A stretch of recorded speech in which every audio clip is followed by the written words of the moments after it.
আসলে আমি জেল থেকে বের হইছি, জেল থেকে বের হওয়ার পরে আমার মধ্যে অনেক শিক্ষা আসছে। আমি ভুল থেকে অনেক শিক্ষণীয় জিনিস শিখতে পারছি। জেলে গেলেই যে খারাপ তা না। হ্যাঁ, উনি আমাকে বাজেভাবে দিছে, ওকে ফাইন। এখন আমি চাই যে আমাদের তিনজনকে জেলে ভরা হোক। আমি তো একবার জেল খাটছি, আমাদের তিনজনকে জেলে ভরা হোক।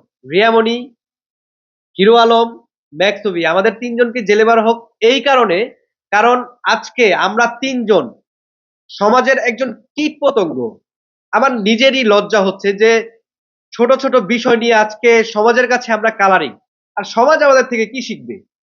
আমি আমার মাধুর্য কন্টেন্ট থেকে এখানে আজকে পচে গেছি, নষ্ট হয়ে গেছি।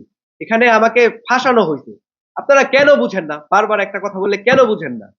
আমি খারাপ একাতে কখনো তালি বাজে না। আমার দোষ আছে, তবে 20%, 80% মাপেন, তদন্ত করেন, দেখবেন 80% দোষ হচ্ছে আলম ভাইয়ের। আলম ভাইকে আমি শ্রদ্ধা করি, আলম ভাইকে আমি বলবো যে ভাই এই সমস্ত কিছু বাদ দেন।